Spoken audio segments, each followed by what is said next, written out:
ముందు పాట పాడతారు, తర్వాత దేవుని వాక్యాన్ని మనతో పంచుకుంటారు. యెజ్జా వందనాలమ్మా. వందనాలమ్మా.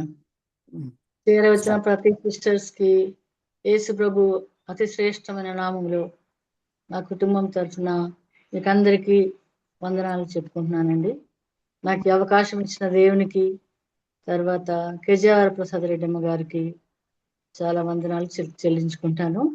ప్రప్రథమంగా ఒక పాటతో ఈ కార్యక్రమాన్ని మొదలు పెడుతున్నాము. నేను నా కుమార్తె అక్సానూహ్య ఆమె ఇద్దరం కలిసి పాడుతున్నాం ఈ పాట. ఈవెలు నాకై కాచెను యేసు రక్తము, సిలువలో నాకై కాచెను యేసు రక్తము, శిలనైన నన్ను మార్చెను యేసు రక్తము,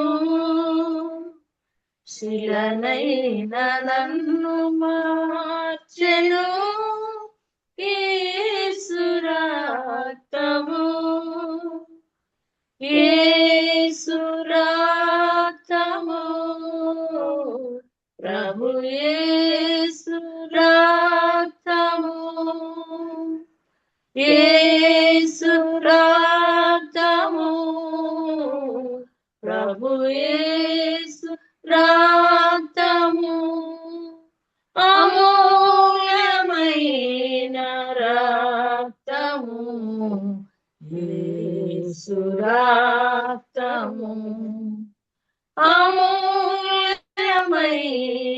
రక్తము, యేసు రక్తము, సిలువలో నాకై కార్చెను యేసు రక్తము, సమకూర్చు నన్ను తండ్రితో యేసు రక్తము, సమకూర్చు నన్ను తండ్రితో యేసు రక్తము, సంధి చేసి చేర్చును యేసు రక్తము, సంధి చేసి చేర్చును యేసు రక్తము,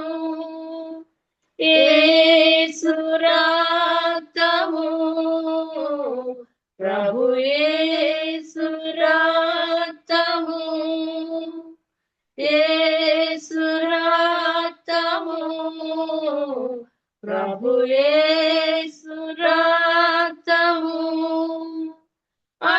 అమూల్యమైన రక్తము, యేసు రక్తము, అమూల్యమైన రక్తము, యేసు రక్తము, సిలువలో నాకై కార్చెను యేసు రక్తము, సమాధాన పరచును యేసు రక్తము, సమాధాన పరచును యేసు రక్తము, సమస్యలన్నీ తీర్చును యేసు రక్తము, సమస్యలన్నీ తీర్చును యేసు రక్తము, యేసు రక్తము, ప్రభు యేసు రక్తము, యేసు రక్తము, ప్రభు యేసు రక్తము సంపూర్ణ శాంతినిచ్చును. యేసు రక్తము సంపూర్ణ శాంతినిచ్చును. యేసు రక్తము సిల్వలో నాకై కార్చెను. యేసు రక్తము నీతిమంతులుగా చేయును. యేసు రక్తము నీతిమంతులుగా చేయును. యేసు రక్తము దుర్నీతినంత బాపును. యేసు రక్తము దుర్నీతినంత బాపును. యేసు రక్తము యేసు రక్తము ప్రభు యేసు రక్తము యేసు రక్తము ప్రభు యేసు రక్తము నిబంధన నిలుపును రక్తము. యేసు రక్తము నిబంధన నిలుపును రక్తము. యేసు రక్తము సిల్వలో నాకై కార్చెను. యేసు రక్తము రోగములను బాపును. యేసు రక్తము రోగములను బాపును. యేసు రక్తము దురాత్మల పార ద్రోలును. యేసు రక్తము దురాత్మల పార ద్రోలును. యేసు రక్తము యేసు రక్తము ప్రభు యేసు రక్తము యేసు రక్తము ప్రభు యేసు రక్తము శక్తి బలము నీచును. యేసు రక్తము శక్తి బలము నీచును. యేసు రక్తము సిల్వలో నాకై కార్చెను. యేసు రక్తము. వందనాలమ్మా అందరికి. వందనాలు నాన్న మీకే, తల్లి బిడ్డ ఇద్దరికి, కేజాకు అలాగే అనూహ్యకు కూడా వందనాలు. వందనాలు అనూహ్య. I didn't see you. So ఒకసారి చూద్దాం. సంతోషము. చక్కని అర్థ సహితమైన మధురమైన పాఠాన్ని మధురంగా ఆలపించిన మీ ఇద్దరిని దేవుడు దీవించును గాక. నిజమే, యేసు రక్తమే మనకు లేకుంటే మన పాపాల నుండి విడుదల లేదు.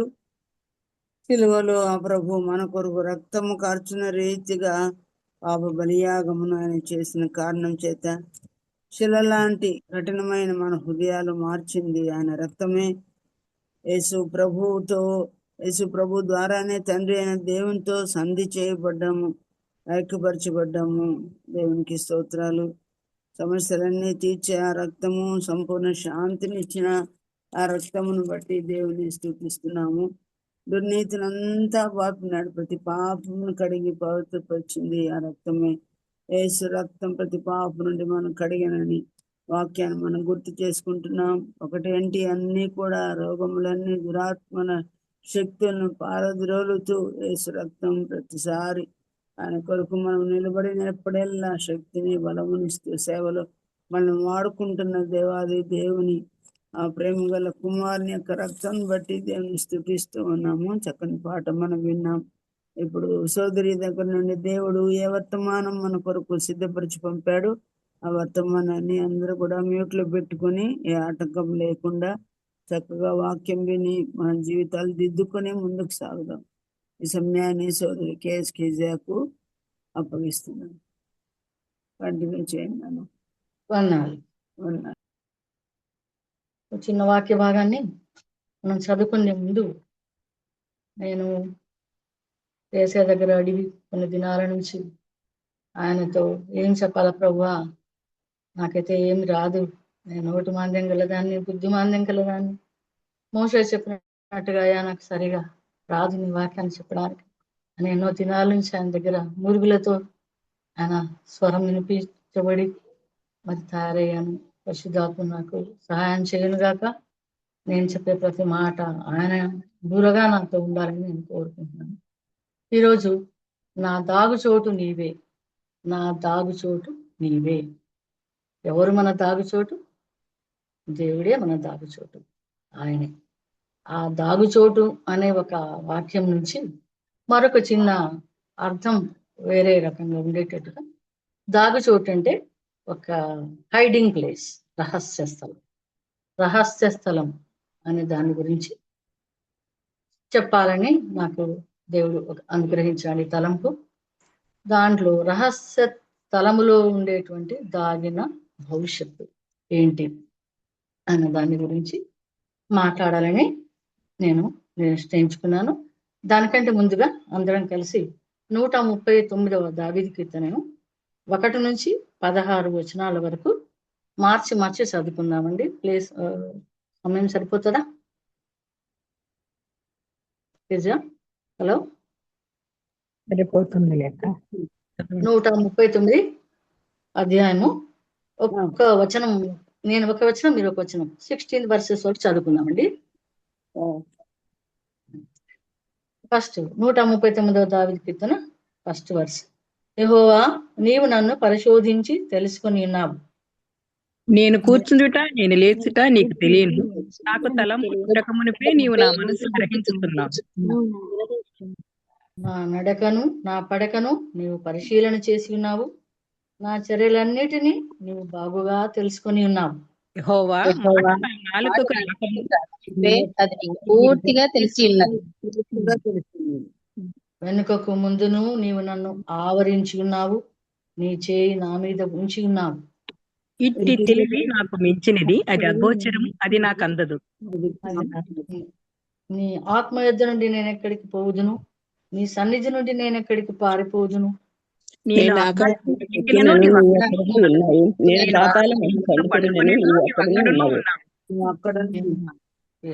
నేను వేకువ రెక్కలు కట్టుకొని సముద్ర దిగంతంలో నివసించినను,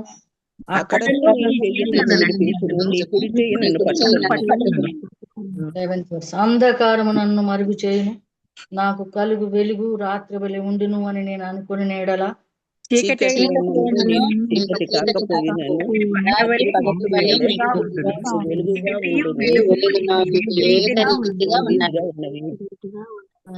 అంతరింద్రియములు నీవే కలుగజేసితివి, నా తల్లి గర్భమందు నన్ను నిర్మించిన వాడవు నీవే. నీవు నన్ను కలుగు చేసిన భయమును ఆశ్చర్యమును నాకు పుట్టుచున్నది.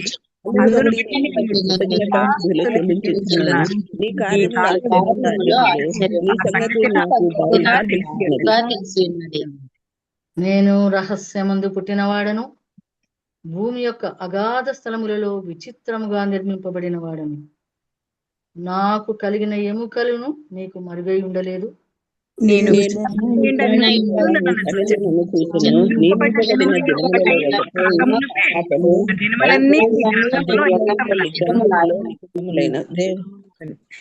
వందనాలండి. చక్కటి వాక్యాన్ని మనము ఇప్పుడు చూసుకున్నాము. దీనిలో నేను రహస్యమందు పుట్టినవాడను, 139 దావీదు కీర్తనలో 15th వర్స్ చూస్తున్నాం. ఈ రహస్యం అనే దాని గురించే చూసుకుంటూ మనం ఇంకొక విషయాన్ని తెలుసుకుందాము. మత్తయి సువార్త 5వ అధ్యాయంలో గమనించినట్టయితే మరి మన పాత నిబంధన గ్రంథంలో మోషే ధర్మశాస్త్రం ఎంత ముఖ్యమైనదో, మన నూతన నిబంధన గ్రంథంలో ముఖ్యమైనది ఏంటండి? ముఖ్యంగా కొండ మీద ప్రసంగం. కొండ మీద ప్రసంగం. Very thank you so much. యేసు ప్రభు మరి అపవాదితో శోధింపబడిన తర్వాత ఆయన పరిచర్యకు పూనుకున్నాడు కదా. పరలోక రాజ్యం సమీపించున్నది, మారు మనసు పొందుడని చెప్పుచు ప్రకటించుచు మొదలు పెట్టాడు. అప్పుడు ఆయన సమాజ మందిరంలో బోధించుచు రాజ్యమును గురించిన సువార్తను ప్రకటించుచు ప్రజలలోని ప్రతి వ్యాధిని రోగమును స్వస్థపరచుచు గలిలయ అంతటా సంచరించినది 4వ అధ్యాయం చివరి వచనాలలో ఉంది. అంత చదవటం మనకు టైం ఇదైతే నేనే చదువుతున్నాను. ఆయన కీర్తి సిరియా దేశం అంతటా వ్యాపించను. నానా విధములైన రోగముల చేత వేదనల చేత పీడింపబడిన వ్యాధిగ్రస్తులందరినీ, దయ్యం పట్టిన వారిని, చాంద్రరోగులను, పక్షవాయువుల వారిని వారు ఆయన వద్దకు తీసుకుని రాగా ఆయనను స్వస్థపరచను, వారిని స్వస్థపరచను. ఇలాంటి స్వస్థతలు చూశారు అందరూ. అక్కడ గలిలయ, దెకపులి, యెరూషలేము, యూదయ ప్రదేశాల నుండి కూడా యోర్దాను అవతల నుంచి జనసమూహంలో ఆయన వెంబడించారు. అంతవరకు ఆయన బోధనలు వారికి తెలియదు. వారు ఎప్పుడు ఆ పరిసయ్యులు, శాస్త్రజ్ఞులు వాళ్ళ బోధనలు వింటున్నారు, కానీ ఇలాంటి బోధనలు వాళ్ళు ఎప్పుడూ వినలేదు. ఈ స్వస్థతలు కలిగే చూశారు. ఏంటో ఈయన ఏందో కొండ మీద ప్రసంగం చెప్తాడంట, చూద్దాం ఏం చెప్తారు అని వారు చాలా అందరూ గుమికూడారు జనసమూహంలో. యోర్దాను అవతల నుంచి జనసమూహంలో ఆయన వెంబడించారు. ఆ జనసమూహములు చూచి శిష్యులతో పాటు కొండెక్కి కూర్చున్నాడు ఆయన. అంతకుముందే మనం చూస్తాము శిష్యులను ఏర్పాటు చేసుకున్న విధానం కూడా ముందు పారాగ్రాఫ్ లో ఉంటుంది. అప్పుడు ఎన్నో విషయాలు ఆయన బోధించాడు. ఆత్మవిషయము దీనులైన వారు, దుఃఖపడేవారు, సాత్వికులు, నీతి కొరకు ఆకలి దొక్కుగలవారు, కనికరం గలవారు, హృదయ శుద్ధి గలవారు, సమాధానపరుచువారు, నీతి నిమిత్తం హింసించబడారు, ఇవన్నీ చెప్పారు. నేను అనుకుంటాను, మనం ఒక చిన్న మీటింగ్ మనము పెట్టుకోవాలంటే ఒక చిన్న మన ఆలయంలో అయితే మనం మైక్ లేకుండా మాట్లాడగలమేమో. ఒకవేళ కొండ మీద మరి యేసయ్య అంత ఎత్తైన కొండ మీద కూర్చొని వేల మంది జనులతో మాట్లాడాలంటే ఎన్ని మైకులు కావాలో మరి తెలియదు కదా. ఒకసారి ఆలోచించాము ఎప్పుడైనా. మనమైతే ఇప్పుడు మైక్స్ లో పెట్టి మాట్లాడుతున్నాం. ఆయన స్వరం గంభీరమైన స్వరం. ఆయన స్వరము ఎంతో సింహగర్జన లాంటి స్వరం. ఆయన సిలువ వేసే ముందు అందరు యూద ఇస్కరియోతు అందరిని తీసుకొని వచ్చాడు. ఇదిగో ఈయననే పట్టుకోండి అన్నట్టు యూద ఇస్కరియోతు మరి వంచనతో తీసుకొని వచ్చినాడు. ఎవరు అది ఆయనే అని చెప్పినప్పుడు అవును నేనే అన్నాడు. అంతే మెల్లని స్వరంతో నేనే అన్నాడు. అనగానే అందరూ క్రింద పడిపోయినట్టుగా మనం పరిశుద్ధ గ్రంథంలో చూస్తాం. ఆయన వాక్యము, ఆయన స్వరము అంత గంభీరమైన స్వరం. మరి ఇది ఎందుకు చెప్తున్నానంటే ఈయన ఎన్ని అధ్యాయాల్లో చెప్పారండి? ఈయన కొండ మీద ప్రసంగం యేసు ప్రభు ముఖ్యంగా 7 అధ్యాయాల్లో చెప్పారు కదా. ముఖ్యంగా 7 అధ్యాయాలలో మనం ఆ ఎసెన్స్ ను గమనిస్తే ఎన్నో విషయాలు చెప్పారు. ముఖ్యంగా వేషధారణల గురించి, మనం ఏ విధంగా జీవించాలా, మనం ఎలా ఉండాలి, ఎలా బ్రతకాలి అనే విషయాలు చాలా చెప్పాడు. అయితే వాళ్ళందరూ ఏమనుకున్నారంటే లాస్ట్ లో అప్పుడు ఆ ప్రసంగం విని వాళ్ళు చాలా ఆశ్చర్యపడ్డారు. యేసు ఈ మాటలు చెప్పి ముగించినప్పుడు జన సమూహములు ఆయన బోధకు ఆశ్చర్యపడుతుంటారు. ఏలైనగా ఆయన వారి శాస్త్రాల వలె కాక అధికారం గల వాని వలె వారికి బోధించారు. అధికారం ఎక్కడి నుంచి వచ్చింది? దేవుని నుంచి వచ్చింది. దైవ కుమారుడు మానవ స్వరూపంలో ఆకారంలో మనుషుడే గాని త్రిత్వమైన దేవుడు దైవ కుమారుడు ఆయన. కాబట్టి అప్పుడు ఏంటి ఇలా మాట్లాడుతూ అందరూ అట్రాక్ట్ అయిపోయినారు ఆయనకు. ఎప్పుడు వినలేదు ఇట్లాంటి ప్రసంగం ఇట్లాంటి మాటలు ఎప్పుడు వినలేదు అని. అయితే ముఖ్యంగా ఈ విషయాలన్నింటిలో నేను ఒక్క విషయం తీసుకున్నాను. అదేంటంటే మత్తయి సువార్త 6వ అధ్యాయం 4వ అధ్యాయంలో 5వ అధ్యాయంలో 4, 5, 6, 17 వర్సెస్ లో మీరు గమనించినట్టయితే ఇక్కడ కొన్ని విషయాలు మనం ఎన్నో విషయాలు ఉన్నాయి. అవన్నీ మనము చూడాలంటే కాదు, ఒక వచనాన్ని గురించే నేను దాని మీద ఎంచుకున్నాను. ఒక దయ్యం శక్తి ఉదయం నుంచి మమ్మల్ని వేధిస్తుంది.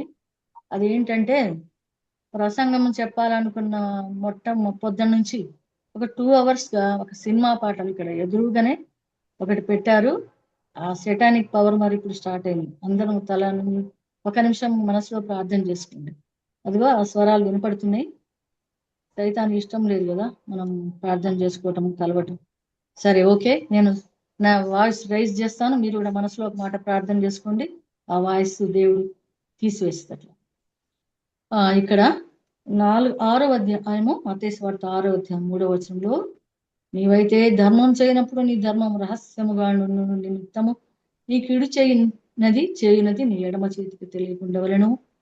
అట్లయితే రహస్యమందు చూచు నీ తండ్రి నీకు ప్రతిఫలం ఇచ్చును. ఎవరు చూస్తున్నారు? రహస్యమందు చూసే తండ్రి మనకు ప్రతిఫలం ఇవ్వాలి. అంటే మనం వేషధారులాగా వర్తించకూడదని ఆయన చెప్తున్నాడు. 5వ వచనంలో, మరియు మీరు ప్రార్థన చేయనప్పుడు వేషధారుల వలె ఉండవద్దు, మనుషులకు కనబడవలనని సమాజ మందిరంలో నిలిచి ప్రార్థన చేయటం ఆయనకి ఇష్టం లేదు. 6వ వచనంలో అలాగే నీవు ప్రార్థన చేయనప్పుడు నీ గదిలోనికి వెళ్ళి తలుపులు వేసి రహస్యమందున నీ తండ్రికి ప్రార్థన చేయము, అప్పుడు రహస్యమందు చూచు నీ తండ్రి నీకు ప్రతిఫలం ఇచ్చును. నీ ప్రార్థన చేయనప్పుడు అన్నాడు. ఎప్పుడోసారి కాదు, ప్రతిరోజు ప్రతి క్షణం మన ప్రార్థనలో ఉండాలి. అది నీవు ప్రార్థన చేయనప్పుడు ఎలా చేయాలి? అందరు చూసేటట్లుగా ఇంట్లో ఫ్యామిలీ మెంబర్స్ కూడా నేను ప్రార్థన చేస్తున్నానని ఏదో సీన్ క్రియేట్ చేయకుండా ఏమని చెప్తున్నాడు? నీ గదిలోనికి వెళ్ళి తలుపు వేసి రహస్యమందున నీ తండ్రికి ప్రార్థన చేయము, అప్పుడు రహస్యమందు చూచు నీ తండ్రి నీకు ప్రతిఫలం ఇస్తాడు. కాబట్టి రహస్యంగా మనం తలుపులు వేసుకొని మనం చాలా జాగ్రత్తగా మన మనసులు, మన సోల్, బాడీ, మైండ్ అన్ని కూడా ఆయనకు అప్పచెప్పి మనం ప్రార్థిస్తే అప్పుడు ఆయన మనకు ప్రతిఫలం ఇస్తాడు. ఇప్పుడు జరుగుతున్నది ఈ శ్రమల దినాల్లో ముఖ్యంగా మనకు 17వ వచనం చూస్తే అదే అధ్యాయంలో, ఉపవాసం చేయుచున్నట్టు మనుషులకు కనబడవలనే కాక రహస్యమందున నీ తండ్రికే కనబడవలని చెప్తున్నాడు. కాబట్టి ఉపవాసం ఉండాలంటే చాలా మంది షో ఆఫ్ చేస్తారు కదా, అట్లా ఉండద్దు. చెయ్యొచ్చు, ఒకవేళ లైక్ చేసుకోవచ్చు, బయట సారి ఒకవేళ ధరించవచ్చు, అట్లా చెప్పట్లేదు. కానీ ఏదో మనం యాక్ట్ చేయకూడదు. కాబట్టి మనుషులకు కనబడాలని కాక రహస్యమందున మన తండ్రికే కనబడేటట్లుగా మనం ఉండాలి. కాబట్టి ఈ దాగుచోటు ఇవన్నీ మనం గమనించినట్టయితే ఈ రహస్య స్థలము అనే దాన్ని మనము గమనిస్తున్నాము. ఇంకా కొన్ని వచనాలు మనం చదివినట్టయితే సామెతలు 18:10 ఎవరైనా చదవండమ్మా. సామెతలు 18:10.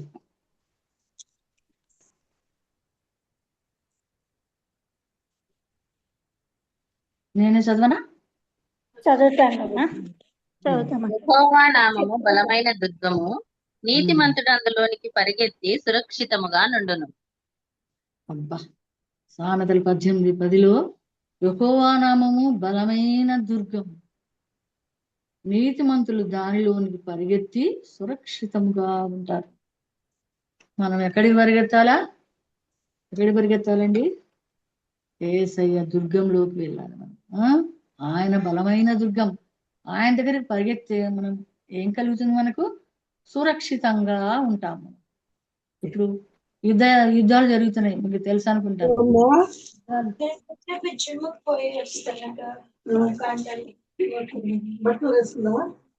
మ్యూట్లో పెట్టుకోండి అన్న, ఫోన్ మ్యూట్లో పెట్టుకోండి. ఓకే, మరి అదే విధంగా కాబట్టి నీతిమంతుడు అందులో పరిగెత్తి సురక్షితంగా ఉంటారు. మనమందరము ఆయన రక్తంలో కడుగబడి నీతిమంతులుగా తీర్చబడ్డాం. ఇప్పుడు మనం అనీతిమంతులం కాదు, అపరిశుద్ధులం కాదు, మనం పరిశుద్ధులం. కాబట్టి మనము ఆయన బలమైన దుర్గం లోపలికి మనం పరిగెత్తి సురక్షితంగా ఉండటానికి ప్రయత్నించాలి. ఇంకోటి కీర్తనలు 18:2 గమనిస్తే, యెహోవా నా శైలము, నా దుర్గము, నేను ఆశ్రయించున్న నా దుర్గము. 18:2 ఒకసారి చూడండి. కీర్తనలు 18:2. ఒకవేళ టైం వేస్ట్ అయితే నేనే చదువుతాను. యెహోవా నా శైలము, మా కోట, నన్ను రక్షించువాడు, నా కేడము, నా రక్షణ శృంగము, నా ఉన్నత దుర్గం, నా దేవుడు, నేను ఆశ్రయించి ఉన్న నా దుర్గం. కాబట్టి మన శైలము, మన కోట, మమ్మల్ని రక్షించే దేవుడు, ఆయన కేడము, మన రక్షణ శృంగము, ఆయన ఉన్నత దుర్గం, ఆయన ఆశ్రయించే మన దుర్గం. కాబట్టి మనము ఆయన ఆశ్రయించే దుర్గంగా మనము పెట్టుకోవాలి. మరి గమనించినట్టయితే మరి రహస్య స్థలములు అంటే ఏంటి అనే సంగతి మనం ఆలోచించాం ఇప్పుడు. మరి మనం 139వ కీర్తనలు చదివినప్పుడు చాలా విషయాలు ఉన్నాయి. నేను రహస్యమందు పుట్టినవాడను, నా తల్లి గర్భం ముందు నిర్మించిన వాడు నీవే, నీవు కలుగజేసిన విధమును చూస్తే భయము ఆశ్చర్యము నాకు పుట్టుచున్నది. ఇంకెవరైనా చేయగలరా ఈ కార్యాన్ని? దేవుడే చేయగలడు. కాబట్టి అక్కడ ఇంకొక విషయం మనం గమనించినట్టయితే, భూమి యొక్క అగాధ స్థలంలో విచిత్రంగా నిర్మింపబడిన. ఇదేంటి విచిత్రం అనేది? చిత్రం అంటే మనకు తెలుసు. విచిత్రం అంటే ఏంటమ్మా తెలుసు? ఎవరైనా చెప్పగలరా? చిత్రం అంటే ఓ బొమ్మ గీస్తాం.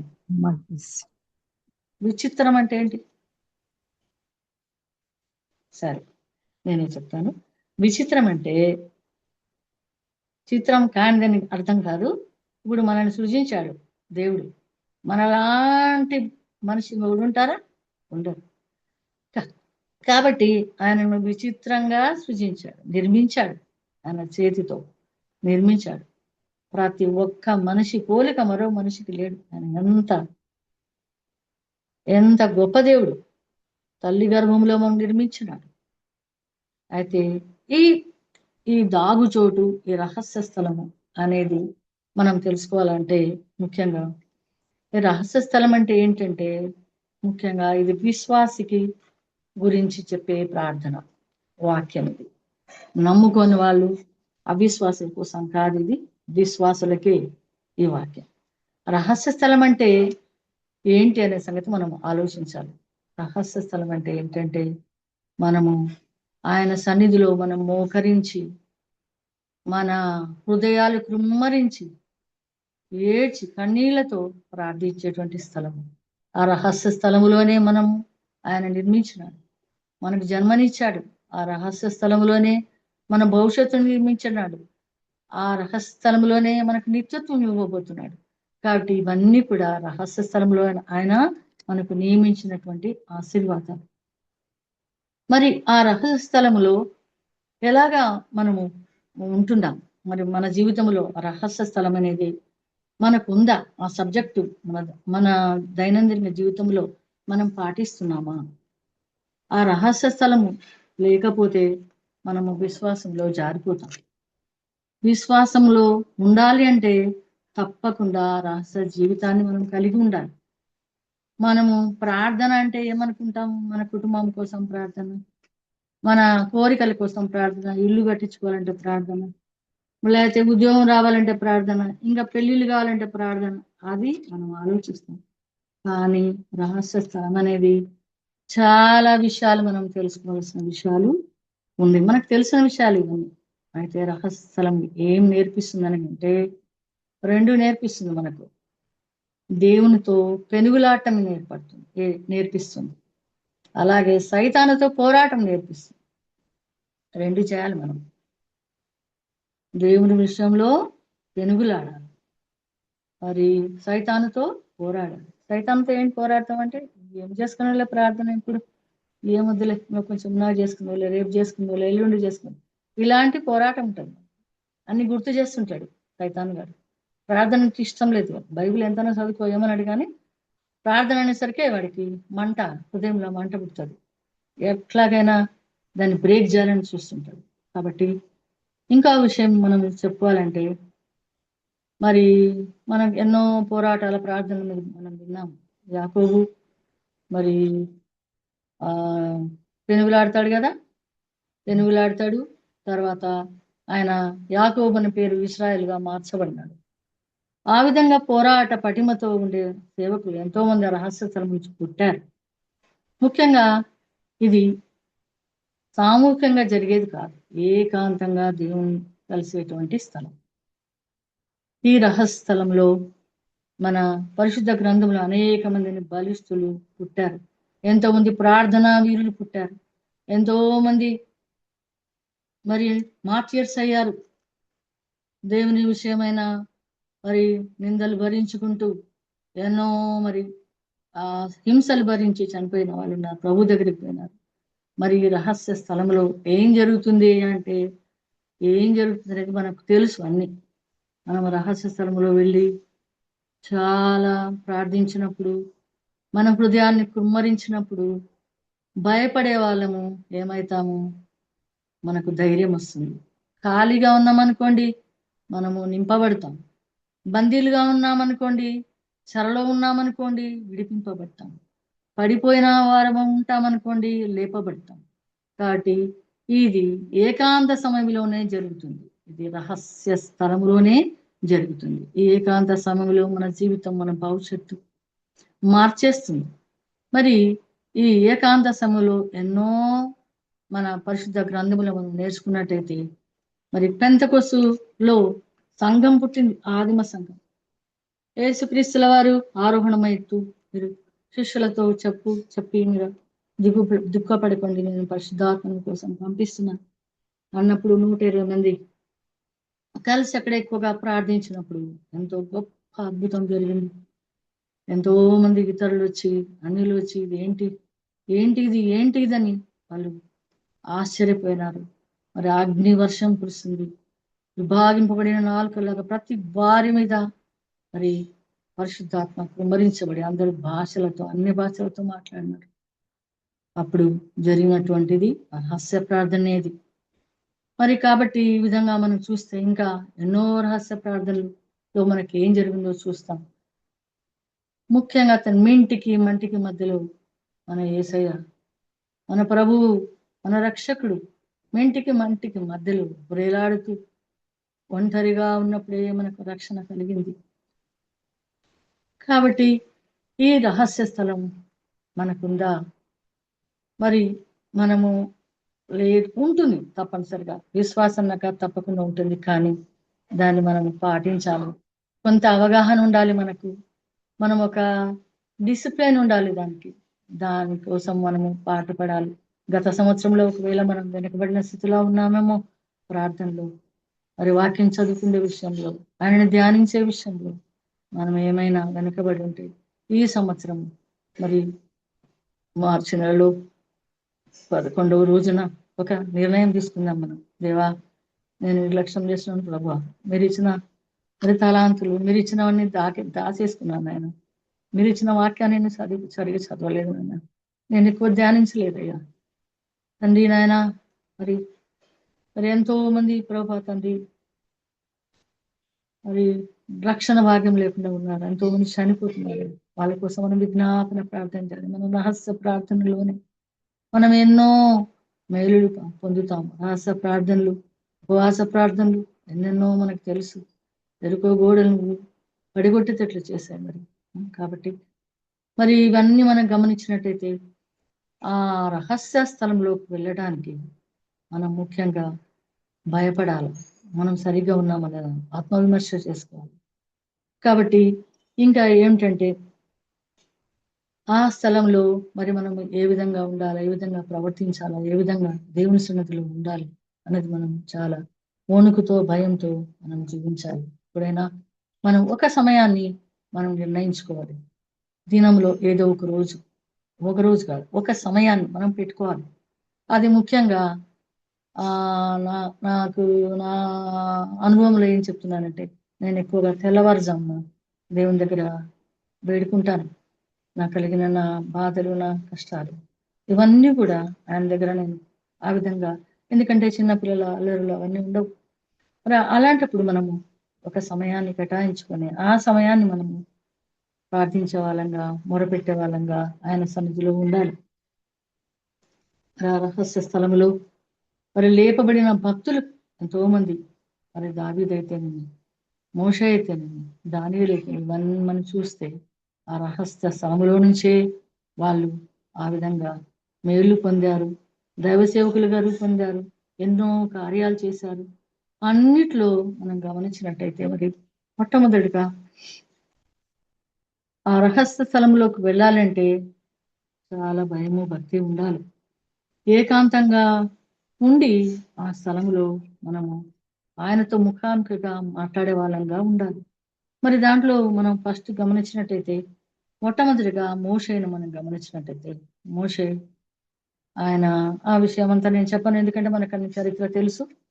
ఆయన ఫరో కుమార్తె మరి ఆయనను చాకున్నట్టుగా మనం గమనిస్తాము. మరి ఆయన రాజ సౌధంలో ఉండి కొంచెం పెద్దవాడైనప్పుడు ఆయన హెబ్రీయుడు అని తెలుసుకున్నాడు. ఆయన ఒక హెబ్రీయుని ఐగుప్తు అతను చంపేస్తే ఆయన చంపేసి ఆ విషయం రాజుకు తెలిసి ఆయన చంపాలని తెలుసుకొని అప్పుడు ఆయన పారిపోతాడు. మిద్యాను దేశానికి వెళ్ళిపోయి అక్కడ ఒంటరిగా జీవిస్తూ మరి ఏం అర్థం కాకుండా ఉన్న సమయంలో సిపోరా వివాహం చేసుకొని అక్కడ గొర్రెలను అవన్నీ మేపుతూ అక్కడ జీవిస్తాడు 40 సంవత్సరాలు. అదే ఆయన జీవితం అనుకున్నాడు. మరి ఒకవేళ ఆయన అడిగితే ఇదే నా జీవితం, ఆయన పారిపోయినాడు. రాజు దగ్గర నుంచి పారిపోయి మరో రాజు చంపేస్తాడని భయపడి అక్కడి నుంచి పారిపోయాడు. అయితే దేవుడు అంతటితో అది కాదు నీ చరిత్ర అని ఆయనకు మండుచున్న పొదలో ఆయనకు దర్శనమిస్తాడు, ఎన్కౌంటర్ చేశాడు. అంటే ఆయన సంధించాడు, మోజెస్ ఇది కాదు నీ జీవితం, నీ జీవితం నేను మార్చబోతున్నాను. మరి నీవు ఇక్కడ కాదు నీవు ఉండవలసింది, నీ జీవితము నేను మారుస్తున్నాను. నా ప్రజలు ఇశ్రాయేలు ప్రజలు మరి బానిసలుగా ఉండే ఐగుప్తు దేశంలో ఎంతో బాధపడుతున్నారు, ఏడుస్తున్నారు, దుఃఖపడుతున్నారు. వారి ప్రార్థన నాకు సన్నిధికి చేరాలి. కాబట్టి నువ్వు వెళ్ళాలి అక్కడికి, నువ్వు వారిని తీసుకొని పాలు తేనెలు ప్రవహించే దేశంలోకి తీసుకురావాలి అన్నప్పుడు ఆయన రెడీ లేడు, అన్ని సాకులు చెప్తాడు. పాపం ఆయన కూడా ఆయన పరిస్థితి అట్లా ఉంది. కానీ దేవుడు ఆయనకు ధైర్యం ఇచ్చి ఆయనను తిరిగి ఎక్కడైతే ఆయన తల ఉంచుకున్నాడు, ఎక్కడైతే ఆయన మరణ భయంతో భయపడుతున్నాడు అక్కడికి తిరిగి ఫరో ఎదుట ఆయన నిలబెడతాడు దేవుడు. అప్పుడు ధైర్యంగా వెళ్ళి అన్ని తెలుసు మనకు, ఏమని చెప్పాలంటే నేను ఉన్నవాడను అనువాడను, మరి అబ్రహాం ఇస్సాకు యాకోబుల దేవుడనని చెప్పు అన్ని చెప్తాడు. సూచనల క్రియలన్నీ ఎలా చేయాలన్నీ చెప్తాడు. అక్కడికి వెళ్ళి మరి ఫరో దగ్గర నిలబడినప్పుడు ఫరో ఆయనే చెప్తాడు, దేవుడే చెప్తాడు, ఆయన వారి మనసుని కఠినపరుస్తాను, అయినా నీ ద్వారా సూచక్రియలు జరిగిస్తే అప్పుడు వాళ్ళు నిజమైన నేను దేవుడని తెలుసుకుంటారు అని ఆయన కఠినపరుస్తూ అన్ని సూచక్రియలు జరిగిస్తూ అన్ని తెగుళ్ళు జరిగిస్తూ తిరిగి చివరికి ఆయనను మరి తీసుకొని వచ్చేట్టుగా చేస్తాడు. కాబట్టి ఆయన అరణ్యంలో ఉన్నట్టయితే ఆయన ఎందుకు పనికిరాడు, కానీ దేవుడు ఆయనను సంధించాడు. రహస్య స్థలములో ఆయన నిర్మించుకున్నాడు. ఆయన రహస్య స్థలములో తల్లి గర్భంలో ఉన్నప్పుడే ఆయన స్కెచ్ గీశాడు, మోజెస్ స్కెచ్. ఇది మనం కూడా అంతే, మన దినాలు ఒకటైనా గడవక ముందే అన్ని దినములు మన దినాలన్నీ ఆయన గ్రంథంలో లిఖించబడని తెలుసుకుంటున్నాం. కాబట్టి అప్పుడు మోషే ప్రజలందరినీ తీసుకొని వెళ్తాడు. వెళ్ళేప్పుడు ఎన్నో సమస్యలు వస్తాయి, అందరూ గొనుగుతారు. ఎందుకు ఇలా తెచ్చావు, మమ్మల్ని అక్కడే చనిపోతే బాగుంటుండే కదా, ఎందుకు మమ్మల్ని ఈ విధంగా తెచ్చినాం అనడం. ఆయన ప్రతిసారి దేవుడి దగ్గరికి వెళ్ళటం, అయ్యా వీళ్ళు ఇలా చేస్తున్నారు అలా చేస్తున్నారంటే నీకెందుకు, నువ్వు వెళ్ళిపో సాగిపోవు, నేను నీకు మార్గం చూపించవాను, నేను నీ ముందు నడుస్తున్నాను, దూతను పంపిస్తాను అని అన్నాడు. అయితే ఆయన ఒక్కటి కోరుకున్నాడు, ఏమనంటే నాకు సూచక్రియలు కాదు, ఏమి కాదు, ఈ పగలు మేఘ స్తంభాలు రాత్రి అగ్ని స్తంభాలు ఇవన్నీ నాకేం అవసరం లేదు, కానీ నీ ప్రసన్నత, నీ ప్రత్యక్షత, నీ మహిమ నాకు చూపించు నాయన నీ కోరుతాడు మోషే. అప్పుడు ఆయన అంగీకరిస్తాడు కదా. మనుషులు ఆయనను చూసి బ్రతికే నరుడు ఎవరు లేరని పరిశుద్ధ గ్రంథంలో ఉంది. అయినా ఆయన కోరికను బట్టి ఆయన బండ సందులో నుండి ఆయన హస్తాన్ని ఆయనకు అడ్డుగా ఉంచి ఒక పార్శ్వము చూపిస్తాడు దేవుడు. మరి ముఖాముఖిగా మాట్లాడేటువంటి స్థితి ఆయన కల్పిస్తాడు దేవుడు. మరి ఎంత గొప్ప దేవుడు, ఆయన అంతగా ప్రేమించినాడు. మరి అంతేకాదు ఆయన 2 ఆశీర్వాదాలు ఆయన కలిగింది. ఇవన్నీ ఒక ఎత్తైతే, ఎర్ర సముద్రాన్ని విభజించేది ఒకటైతే, మరి బండ నుంచి నీటిని ప్రజలకు ఇచ్చేది ఒకటైతే, మరి దేవతా దూతల ఆహారాన్ని మన్నాన్ని కురిపించేది ఒకటైతే, గురేళ్ళు ఇచ్చి వాళ్ళకి మాంసాన్ని ఇచ్చి ప్రతి ఒక్క వాళ్ళ సనుగులు గొనుగులన్నీ భరించి అన్నీ చేసినా కూడా ఆయన నాకు దూతలేదు ఏమొద్దయ్యా, నువ్వే నాతో ఉండు, నువ్వు నాతో ఉండాలి, నువ్వు నాతో ఉంటేనే నేను వెళ్తా అని మొండి పడినాడు మోసెస్. అయితే ఆయనకు వచ్చిన ఆశీర్వాదాలు ఏంటంటే 2 ఆశీర్వాదాలు. ఒకటి ఇందాక చెప్పాను, అది బండ సందులోంచి ఆయన దర్శనాన్ని ఇచ్చినాడు దేవుడు. ఇంకొకటి ఏంటంటే ఆయన చనిపోయిన తర్వాత ఆయన డెడ్ బాడీని తీసుకొని ఎత్తుకొని ఆయనే సమాధి చేసినాడని ఒక పండితులు అంటారు. ఆయన సమాధి ఇంతవరకు ఎవరు చూడలేదు. మరి ఆ స్పర్శ బ్రతికున్నప్పుడు ఆయన స్పర్శను అనుభవించినాడు, చేతిని అలాగే పెట్టి. చనిపోయిన తర్వాత కూడా ఆయన స్పర్శను ఆయన అనుభవించినాడు. మరి ఈ రహస్య స్థలం నుంచి మనం మోషేని గురించి తెలుసుకున్నాము. తర్వాత లాస్ట్ లో ఒక వచనం చదువుకున్నాము. హెబ్రీ పత్రిక చూడండి, హెబ్రీ పత్రిక 11వ అధ్యాయం.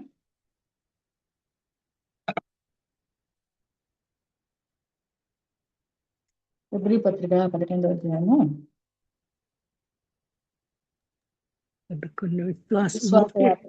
విశ్వాసయాత్ర ఉంటుంది చూడండి, విశ్వాసాల పట్టిక.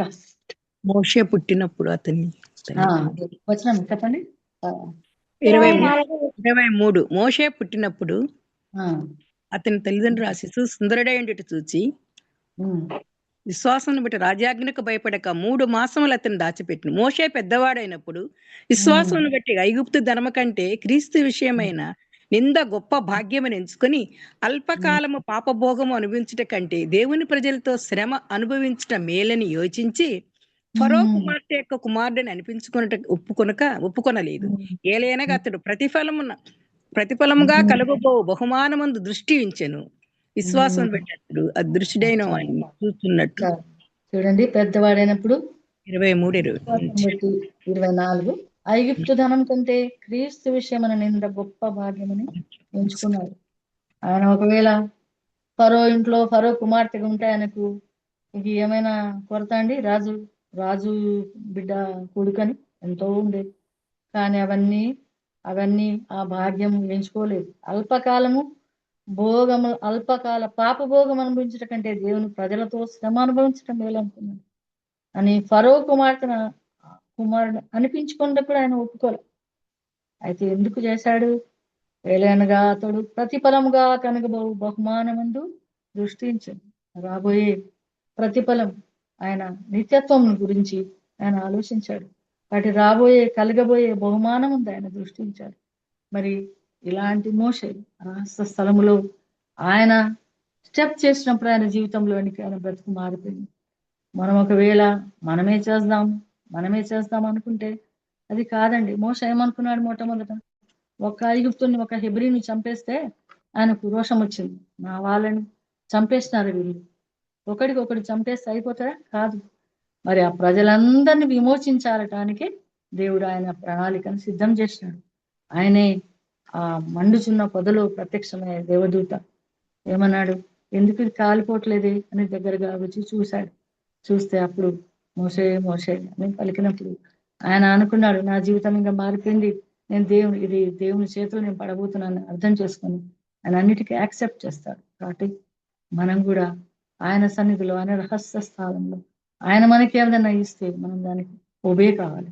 ఆ రహస్య స్థలంలో, రహస్య స్థానంలో, రహస్య ప్రార్థనలో మనం ఇది సాధించగలం. ఇది మోషేని గురించి. రెండో వ్యక్తి త్వరగా చెప్పేస్తాను, ఎందుకంటే టైం ఉంటుందో లేదో అనుకుంటున్నాను.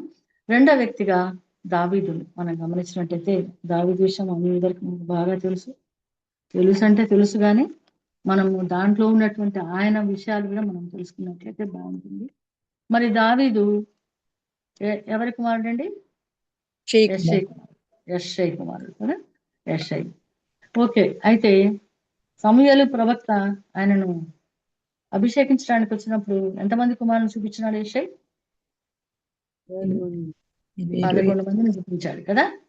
కుమారులందరినీ 11 మంది లైన్ గా పెట్టారు. వీరేనా మీ కుమారులు అంటే ఏం చెప్పాడు ఆయన?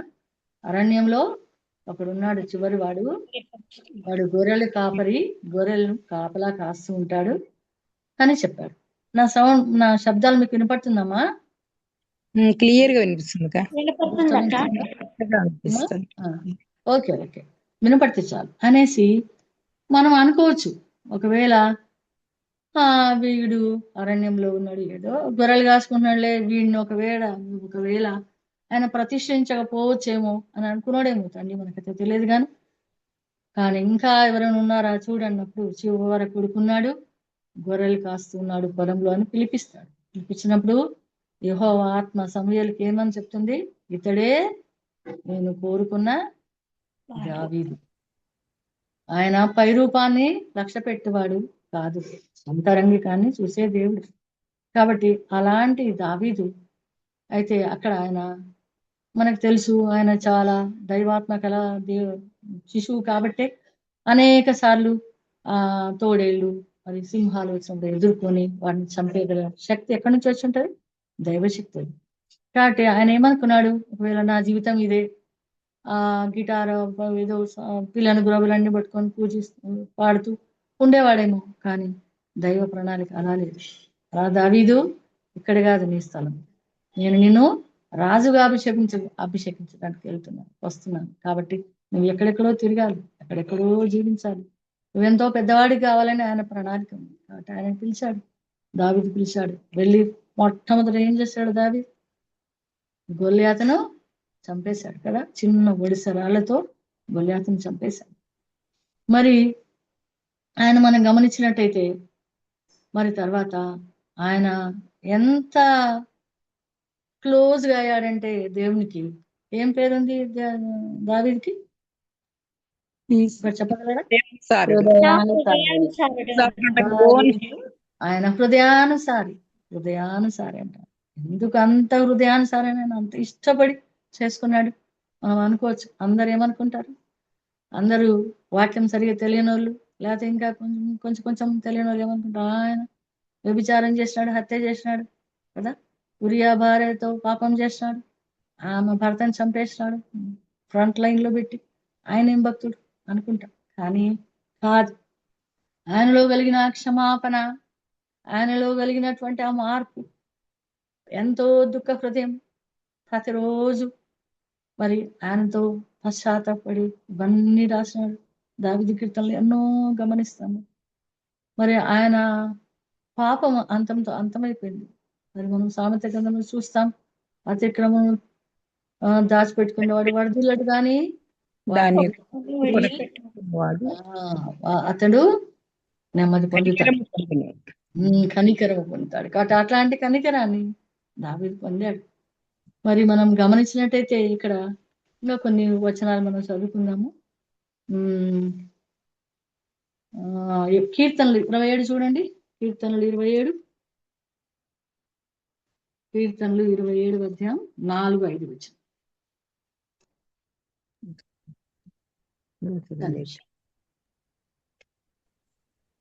యెహోవా యొద్ద ఒక్క వరం అడిగి తిని దాన్ని నేను వెతుకుచున్నాను. యెహోవా ప్రసన్నతను చూచుటకు, ఆయన ఆలయములో ధ్యానించుటకును నా జీవిత కాలమంతయు నేను యెహోవా మందిరములో నివసింప కోరుచున్నాను. ఆపత్కాలమున నన్ను దాచును, తన నన్ను దాచును. చూడండి, ఒకప్పుడు ఎంతగా ఉన్న దావీదు ఆయన హృదయానుసారిగా ఎందుకు మారాడంటే ఇదే కారణం. యెహోవా యొద్ద ఒక వరం అడిగినాడంట ఆయన. మనమైతే ఎన్ని వరాలు అడుగుతాము? దేవుడు అడిగితే నువ్వు వరం కోరుకో అంటే, నాకు అది కావాలి, ఇది కావాలా, పెద్ద బంగ్లా కావాలా, డైమండ్ సెట్ కావాలా, మంచి భర్త కావాలా, మంచి ఉద్యోగం కావాలని కోరుకుంటాను. కానీ ఈయన ఏం కోరుకున్నాడు? జీవితకాలం అంతా యెహోవా మందిరంలో జీవితకాలమంతయు నేను యెహోవా మందిరంలో నివసింప కోరుచున్నాను. యెహోవా వద్ద వరం అడిగినాను, దానినే నేను వెతుకుతున్నాను. ఆ వరంను గురించి ఆయన వెతుకుతున్నాను. ఆయన నాకు ఇవ్వాలి. అలాంటి సర్చింగ్ మనలో ఉందా? ఆపత్కాలం ఆయన తన పర్ణశాలలో నన్ను దాచును, తన గుడారపు మాటను నన్ను దాచును. అందుకే ఆయన హృదయానుసారైనాడు. ఇంకా ఒక వచనం చూస్తాం, ఎంతో మంచి అంటే కీర్తనలు 5:3 చూడండి. కీర్తనలు 5:3.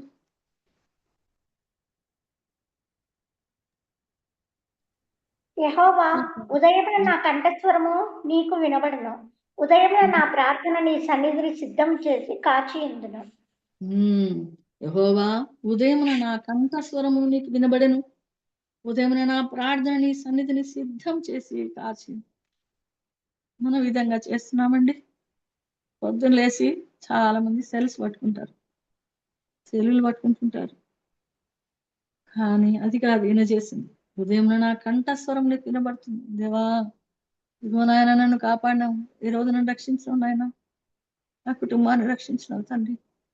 ఈ దినం తండ్రి ప్రమాదాల నుంచి మమ్మల్ని తప్పించు. మా కళ్ళు, మా మనస్సు, మా తలంపులు ఇవన్నీ నాయన నీకు అంగీకారంగా ఉండేట్టు మమ్మల్ని చేయి నాయన. ఆయన ఎక్కువ ప్రార్థించేవాడు. ఎన్నో కీర్తనలు మనం చదువుతాం. నా కళ్ళు వాటిని చూడకుండా నా కళ్ళు త్రిప్పయ్యా అని ప్రార్థన చేస్తాం. ఉదయం నా ప్రార్థన నీ సన్నిధిని సిద్ధం చేసి కాచి. ఏం ప్రార్థన చేయాలా దేవా అని రాత్రే సిద్ధం చేసుకుంటాడంట దావీదు మహారాజు. మనమైతే లేచి ఏం అడుగుతాము? అయ్యా, ఈరోజు డ్యూటీకి పోతున్నా, మరి నాకు ఇంకా డబ్బులు ఎక్కువ కావాలి, అటు ఉద్యోగం వినాయన, ఏమేమో కోరుకుంటాం కోరికలు. కానీ ఈయన అలాంటి ప్రార్థన కాదు. ఉదయం నా ప్రార్థన నీ సన్నిధి సిద్ధం చేసి కాచి. మనం కూడా రాత్రి పడుకుండే ముందు ఆయన మనకి ఏవైతే ఎన్నో మేలు చేస్తుంటాడు మన కుటుంబాలు, మన ప్రార్థనలు ఎప్పుడు మనం మర్చిపోకూడదు. ఆయన మరవని దేవుడు, విడవని దేవుడు, విడవాయన దేవుడు. ఆయన తన అరచేతిలో చిక్కుకున్న దేవుడు. కాబట్టి ఆ విషయాలన్నీ గుర్తు చేసుకొని మనం ప్రతిరోజు రాత్రి ప్రార్థనను సిద్ధం చేసుకొని ఉదయాన్నే ఆయన కంఠస్వరం, మన కంఠస్వరం ఆయనకు వినిపించే వాళ్ళంగా మనం ఉండాలి. ఇంకా గమనించినట్టయితే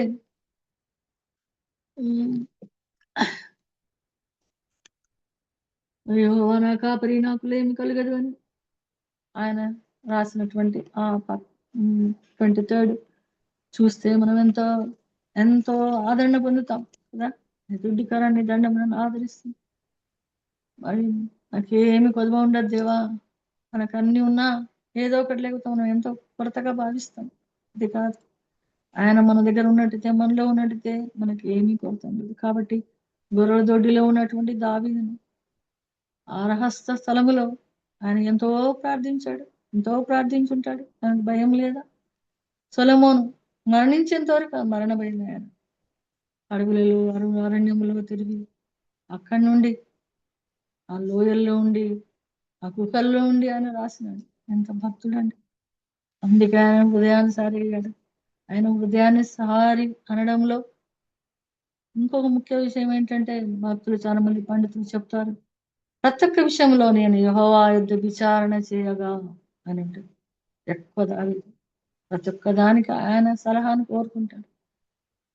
మనం ఏ విషయం పని చేసినా, ఏది చేయబోయినా ఆయన ఇది నీకు ఇష్టమా దేవా, నువ్వు చేయనానని చిత్తం నా పట్ల నెరవేర్చున్నాను, ఇట్లా పోతున్నాను ఆయన వస్తున్నాను. మనకు తెలుసు ద్వితీయోపదేశకాండంలో మరి ఏమేమి ఉన్నాయో అన్ని మనకు తెలుసు. అవన్నీ బయటకు పోయేటప్పుడు, వచ్చేటప్పుడు అన్ని మనం పాటించాలి. పరిశుద్ధ వాక్యాన్ని మన భాషిక పట్టల మీద ఉండాలి, మన హృదయంలో ఉండాలి, మన పలకల మీద రాసుకోవాలి. మరి కాబట్టి యెహోవా యుద్ధ విచారణ చేయగా అని ఉంటుంది.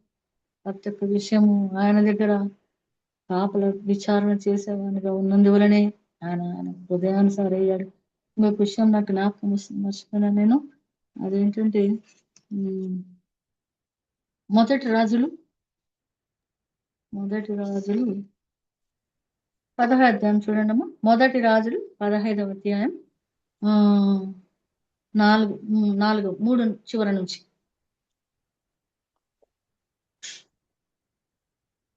4వ వచనం చూద్దాం. 4వ వచనం 15:4. 1వ రాజులు 15:4. దావీదు హిత్తీయుడైన ఉరియా సంగతి యందు తప్ప తన జీవిత దినములన్నీ యెహోవా దృష్టికి యథార్థంగా నడుచుకొనుచు యెహోవా అతనికి ఇచ్చిన ఆజ్ఞలలో దేని విషయమందు తప్పిపోకుండెను. అంత గొప్ప సాక్ష్యం అండి ఇది. ఎవరు ఇస్తున్నారు ఈ సాక్ష్యం? దేవుడే ఇస్తున్నాడు. ఆయనే ఇస్తున్నాడు. దావీదు హిత్తీయుడైన ఉరియా సంగతి ఎందు తప్ప తన జీవిత దినములన్నీ యెహోవా దృష్టికి యథార్థంగా నడిచినాడు. అతనికి ఇచ్చిన ఆజ్ఞలలో దేని విషయం కూడా తప్పిపోకుండా ఉన్నాడు. మనం అనుకుంటాం ఇంత పాపం చేసినాడే, ఈయన ఇంత అని. కానీ ఈయన ప్రత్యక్ష సాక్షి.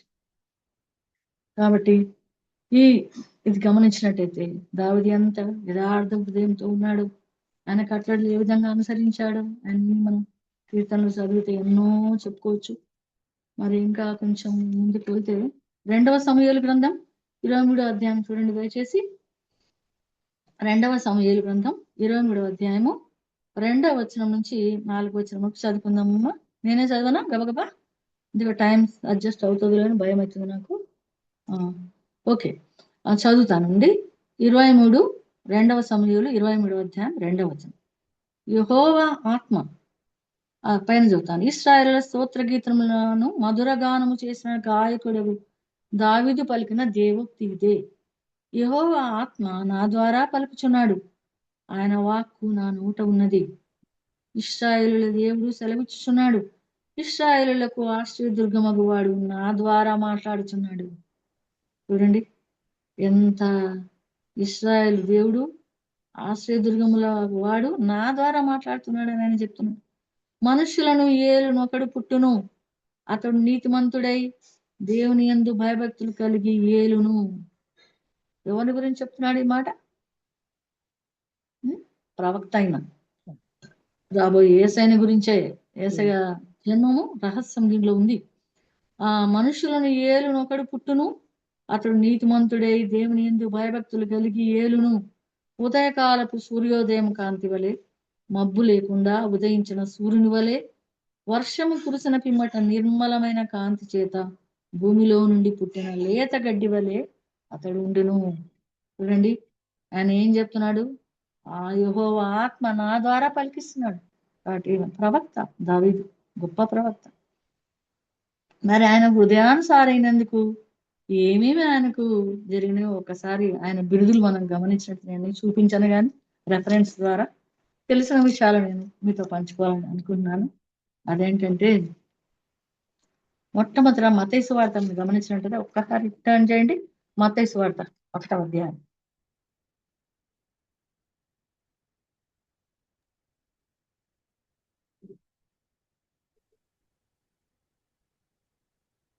కింద మత్తయి సువార్త 1వ అధ్యాయము 1వ వచనం చూడండి. అబ్రహాము కుమారుడగు చదవండి. అబ్రహాము కుమారుడగు దావీదు కుమారుడైన యేసుక్రీస్తు వంశావళి. ఒకసారి అబ్రహాము కుమారుడగు దావీదు కుమారుడైన యేసుక్రీస్తు వంశావళి. అది అబ్రహాము కుమారుడైతే నిజంగా దావీదేం కాదు, కానీ ఆయన వంశావళి చెప్పడానికి ఆయన దావీదు కుమారుడు. మధ్యలో వచ్చినాడు ఇక్కడ బోయజు కదా, అక్కడ ఆ వంశంలో నుంచి తండ్రి లేకుండా మరియమ్మ ద్వారా మరి యాకోబు మరియా భర్త అయిన యోసేపును కనెను, ఆమె యందు క్రీస్తు అనబడిన యేసు పుట్టాడు. కాబట్టి అబ్రహాము కుమారుడగు దావీదు కుమారుడైన యేసు క్రీస్తు వంశావళి. కాబట్టి ఏంటో డిస్టర్బెన్స్ వస్తుందమ్మా, రీసౌండ్ వస్తున్నట్టుంది. మ్యూట్ చేసుకోలేదు ప్రేమ అమ్మా, మ్యూట్ చేసుకోండి దయచేసి. కాబట్టి ఇక్కడ ఏమని చెప్తున్నామంటే దావీదు కుమారుడైన యేసు. కాబట్టి 1వ బిరుదు ఏమనుంది? ఆయనకు దావీదు కుమారుడు అంటే క్రీస్తే దావీదు కుమారుడు అంట. నేను చూసుకోండి. తర్వాత ఆయన దావీదు పురం అంటారు. పుట్టిన ఊరు ఉంది కదా నజరేతు, దావీదు పట్టణంలో పాతి పెట్టబడినట్టు చూస్తాము. దావీదు పట్టణం, దావీదు ఊరు, దావీదు పురము. ఇంకా మీకు తెలుసు మరి రహస్య స్థలంలో నుంచి దావీదుని తీసుకెళ్లి దేవుడు ఎక్కడ కూర్చోబెట్టినాడు? రాజుగా సింహాసనం పైన. దావీదు సింహాసనం. అది ఏం సింహాసనం చెప్పండి? సింహాసనం. దావీదు సింహాసనం పైన కూర్చోబెట్టినాడు. కాబట్టి దావీదు కుమారుడు, దావీదు పట్టణం, దావీదు సింహాసనము, దావీదు వంశావళి. ఇంకా మనం గమనించినట్టయితే లాస్ట్ ప్రకటన గ్రంథంలో కూడా చూస్తాం. చూడండి ఒక్కసారి ప్రకటన. దావీదుపురము అనుకున్నాను. దావీదుపురం కూడా ఉంది. దావీదుపురం నజరేతు, దావీదుపురం అంటారు. దావీదు పట్టణం, దావీదు కుమారుడు. చివర ప్రకటన గ్రంథం చివరి అధ్యాయం చూడడం ఒక్కసారి చెప్తాను. ప్రకటన 22వ అధ్యాయంలో ఒక విషయం మనం గమనిస్తాం. చదవగలిగితే సంఘముల కోసం 16వ వచనం చదవండి. 22 ప్రకటన 22 సంఘముల కోసము ఈ సంగతులను గురించి మీకు సాక్ష్యం ఇచ్చుటకు యేసు అను నేను నా దూతను పంపి ఉన్నాను. నేను దావీదు వేరు చిగురును సంతానమును ప్రకాశమానమైన వేకోచుకైనై ఉన్నాను. దావీదు వేరు చిగురు. దావీదు వేరు చిగురు. చూడండి, ఆయన వంశం ఏసే చెప్తున్నాడు ఈ మాట.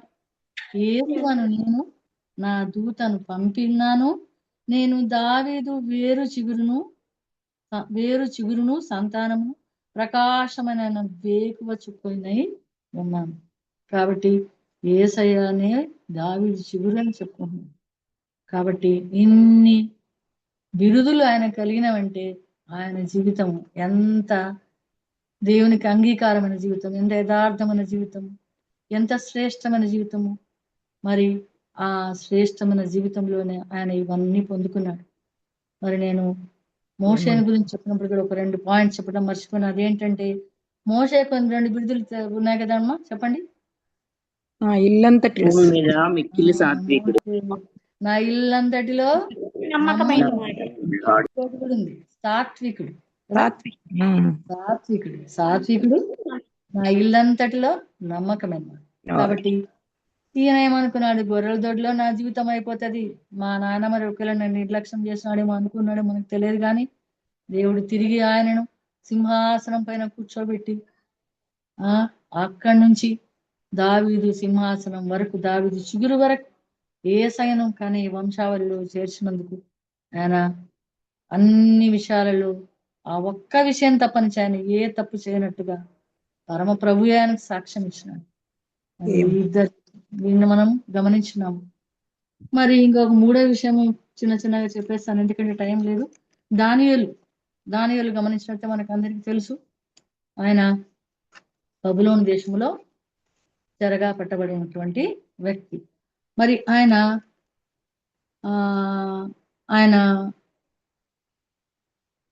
3 పూటలు మొఖాలుని యెరూషలేము వైపు కిటికీలు తీసి ప్రార్థన చేసేవాడు. ఆయనకు కళలు చెప్పే జ్ఞానం ఇచ్చినాడు. బబులోను దేశంలోనే ఆయన వంటి జ్ఞానం కలవాడు ఎవరు లేరు. మరి మనం గమనించినట్టయితే దానియేలు గురించి చాలా చెప్పొచ్చు, కానీ ఇంకా దీని తర్వాత చెప్పే విషయాలు కొన్ని ఉన్నాయి కాబట్టి కొంచెం స్కిప్ ఆఫ్ చేస్తున్నాను. ముమ్మారు ప్రార్థించేవాడు, స్తుతించేవాడు. ఇంటి ప్రార్థన కాదు, స్తుతించేవాడు. ఆయనకు రహస్య ప్రార్థన అంటే చాలా ఇష్టం. ఎప్పుడు గదిలో ఉండి పొద్దున, మధ్యాహ్నం, సాయంకాలం ప్రార్థన చేసేవాడు. మరి దానియేలు 5:11 ఒక్కసారి గమనిద్దాం. చూడండి, దానియేలు 5:11 చూడండి ఒక్కసారి. త్వరగా చూద్దాం, ఎందుకంటే టైం లేదు. నీ రాజ్యంలో ఒక మనుష్యుడున్నాడు, అతడు పరిశుద్ధ దేవతల ఆత్మ కలవాడు. నీ తండ్రి కాలంలో అతడు దైవ జ్ఞానము వంటి జ్ఞానమును బుద్ధియు తెలివియు గలవాడయ్యుండుట నీ తండ్రి కనుగొనేను కనుక నీ తండ్రి అయిన రాజు నెబుకద్నెజరు శకునగాండ్రును చదవనక గారడి విద్య గల వారికి కల్దీయులకును జ్యోతిష్యులకును పై అధిపతిగా అతన్ని నియమించను. ఈ దానియేలు శ్రేష్ఠమైన బుద్ధి గలవాడై కళలు తెలియజేయుటకును మర్మములు కఠినమైన ప్రశ్నలకు ఉత్తరం ఇచ్చుటకును జ్ఞానమును తెలివియు గలవాడుగా కనబడాడు. ఇది ఈ ఈ మాట ఎవరంటున్నారంటే బెల్షస్సరు బెల్షస్సర్ అనే రాజు భార్య అంటుంది ఈ మాట. అప్పుడు ఆయనకు కళ వస్తే ఆ కళ భావం ఎవరు చెప్తారబ్బా అని ఆయన భయపడుతూ ఉంటే ఆయన భార్య అంటుంది ఈ మాటలు. చూడు, నీ రాజ్యంలో ఒక మనుషుడు ఉన్నాడు, అతడు పరిశుద్ధ దేవతల ఆత్మ గలవాడు. ఎట్లాంటి ఆత్మ గలవాడు? పరిశుద్ధ దేవతల ఆత్మ గలవాడు. ఆమెకేమన్నా తెలుసా అది? కానీ దేవుడు ఆ విధంగా మనుషులకు కూడా జ్ఞానం ఇస్తాడు. నీ తండ్రి కాలంలో ఆయన అన్ని కళలు తెలియజేసినాడు, అనేక మర్మాలు బయలుపరిచాడు, కఠినమైన ప్రశ్నలకు ఉత్తరాలు ఇచ్చాడు, జ్ఞానము తెలివి ఇవ్వగలవాడుగా కనపడను. ఇవన్నీ విషయాలు చెప్పినప్పుడు ఏమన్నాడంటే బెల్షస్సరు ఆయన పేరు మార్చినాడు దానియేలు. అతనికి బెల్తెషాజరు అని పేరు పెట్టాడు. ఏం పేరు పెట్టాడు? బెల్తెషాజరు అని పేరు పెట్టాడు. కాబట్టి బెల్తెషాజరు. మరి ఇంకా గమనిస్తే 6వ అధ్యాయంలో చూస్తే ఈ 3వ వచనంలో ఈ దానియేలు అతి శ్రేష్టమైన బుద్ధి గలవాడి, ప్రధానుల్లోనూ అధిపతుల్లోనూ ప్రఖ్యాతి నొందిండెను గనుక రాజ్యమంతటి మీద అతని నియమింపవలని రాజు ఉద్దేశించాను. రాజు మనసు మార్చుకున్నాడు. ఆయనకు పైన చూస్తే మనం అవన్నీ ఇచ్చేసినాడు. ఏమని? ఔదారంగు వస్త్రాలు, సువర్ణమైన కంఠభూషణము ధరించి 3వ అధిపతిగా వెళ్తామంటే ఆయన రెఫ్యూజ్ చేసినాడు. కానీ రాజు శాసనం బదులు శాసనం ప్రకారం ఒప్పుకోవాలి. ఆ విధంగా అతి శ్రేష్టమైన బుద్ధి గలవాడై ప్రధానులు అధిపతిలో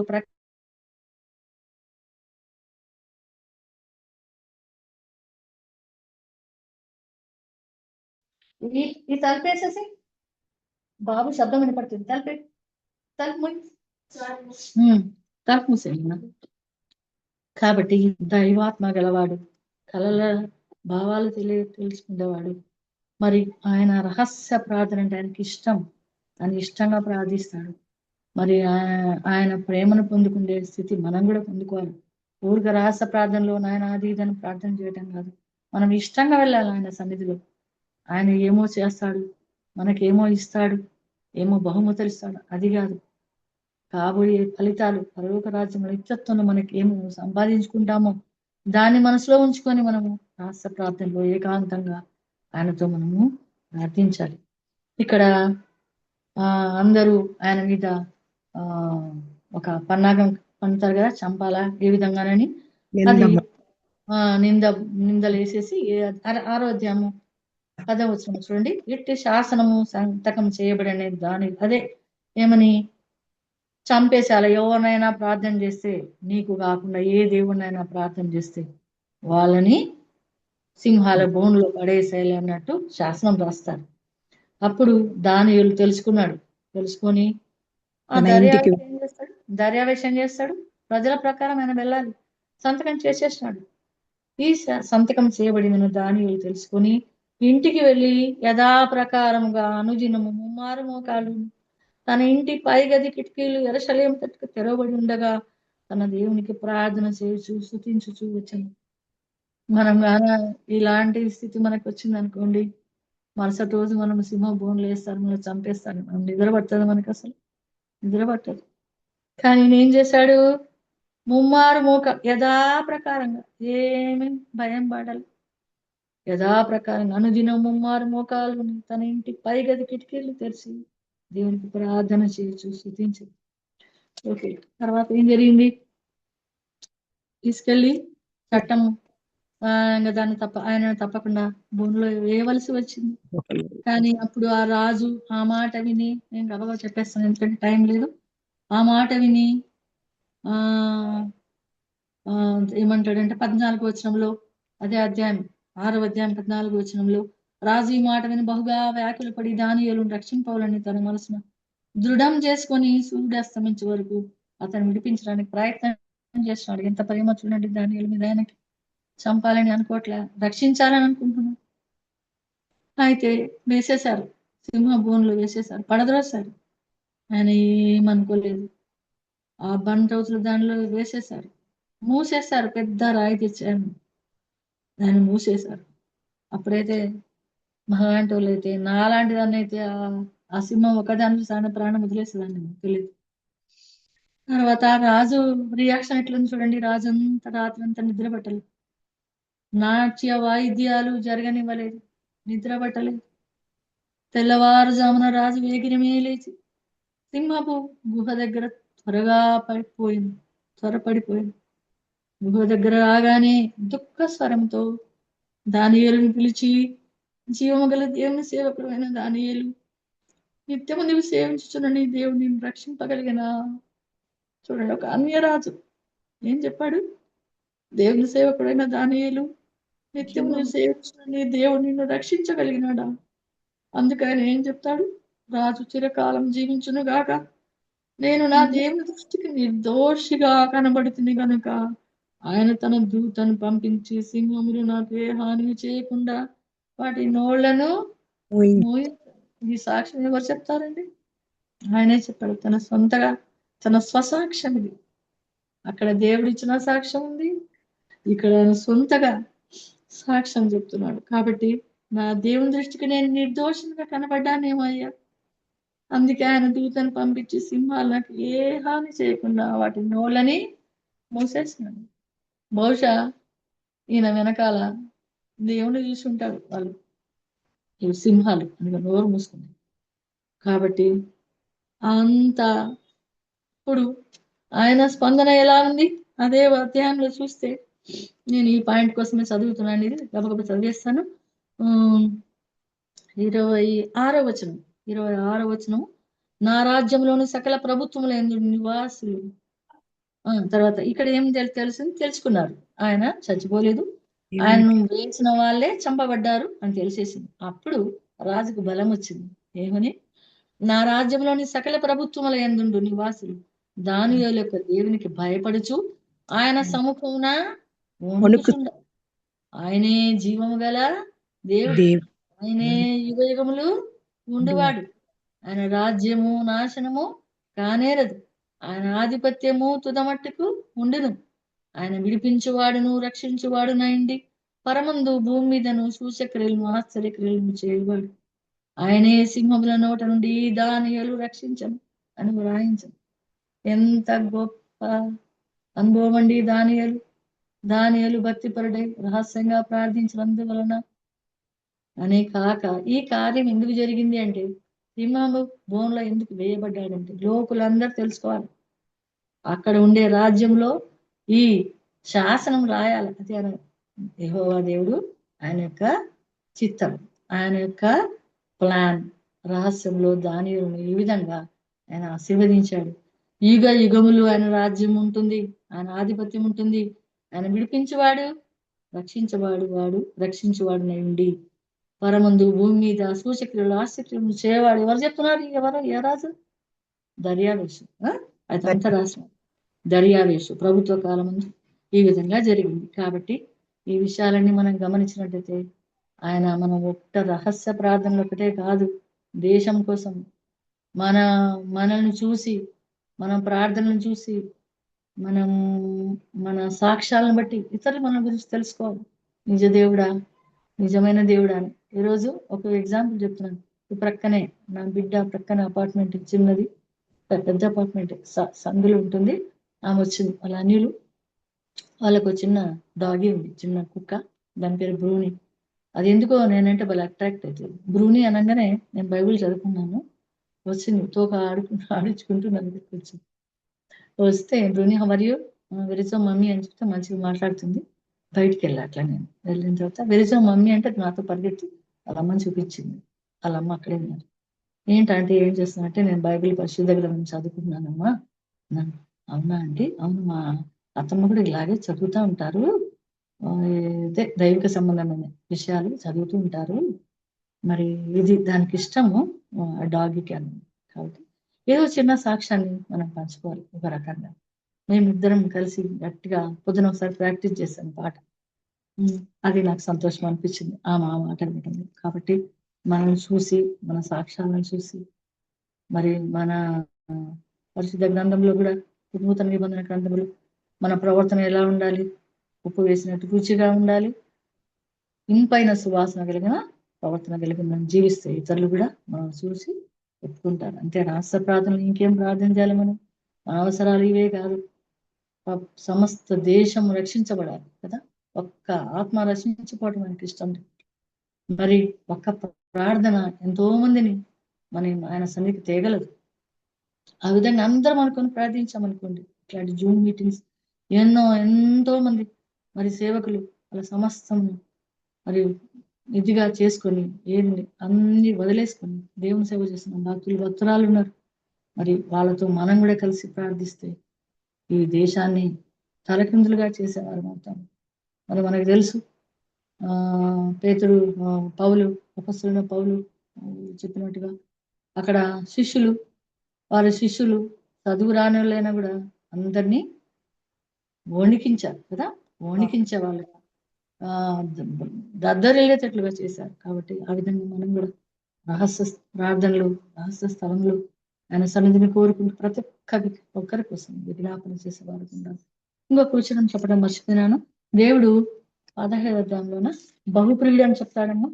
బహుప్రియుడు దానియేలు. దానియేలు 17 ఒకసారి కాదు 9వ అధ్యాయం 9 అంటారు. 23వ వచనం, నీవు బహుప్రియుడు గనుక. చదవండి, మీరే చదవండి. 23వ వచనం. 23 23 అక్క, 9వ అధ్యాయం 23. చదువు ఒకసారి. నీవు బహుప్రియుడవు గనుక నీవు విజ్ఞాపనం చేయడం ఆరంభించినప్పుడు ఈ సంగతి నీకు చెప్పుటకు వెళ్ళవలని ఆజ్ఞ బయలుదేరను.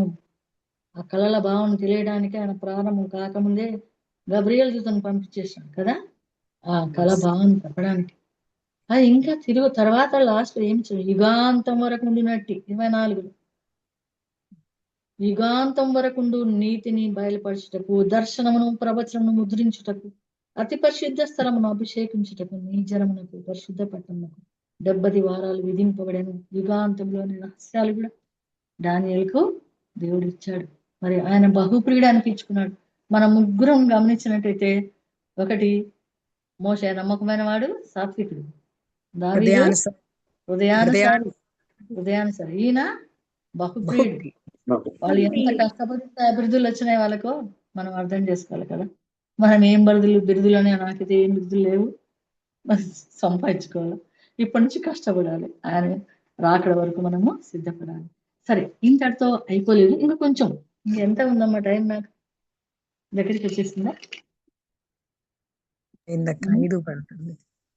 5:00 5:19 5:19 చేసేస్తాను. ఇప్పుడు మనము ఈ రహస్య ప్రార్థనల గురించి మనం చెప్తూ మన యువతకు మనం నేర్పించాలి.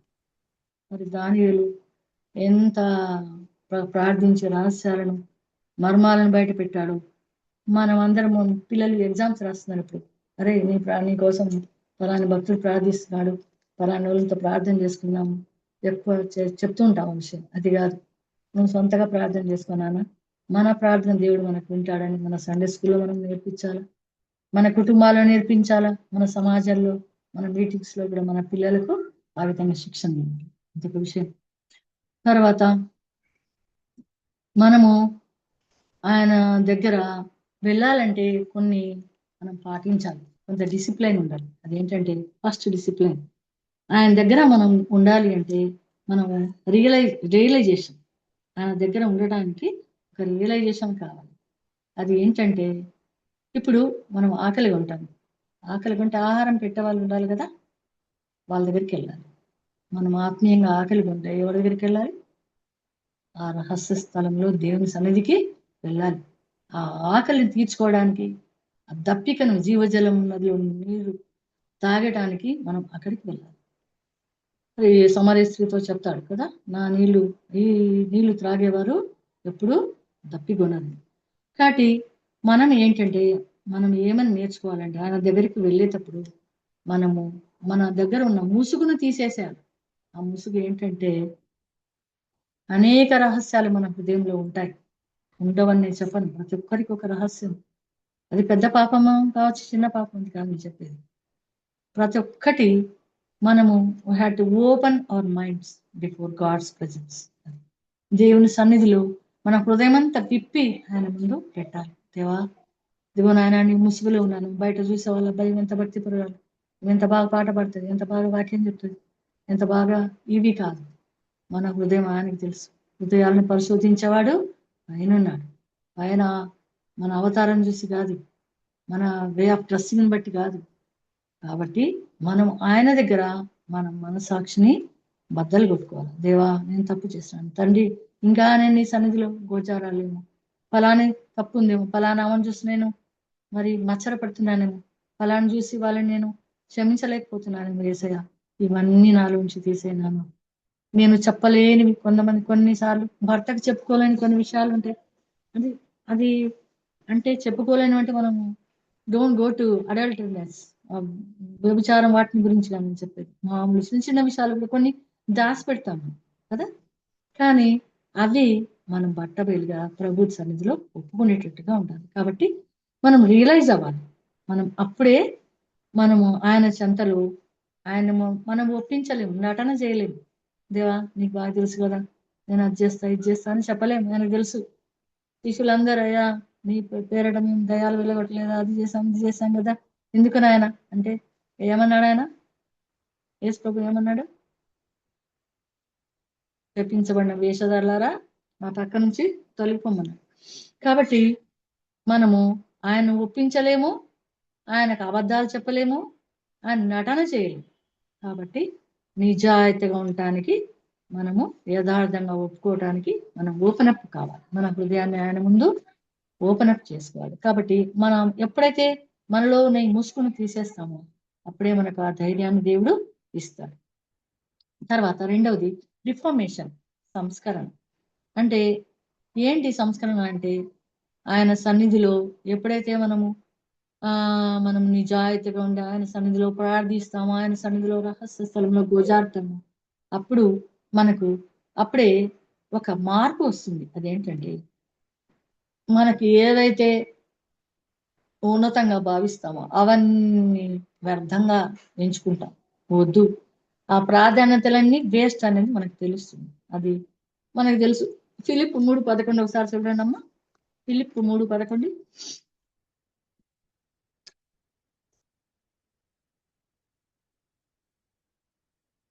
ఫిలిప్ 3:11 తీసారా?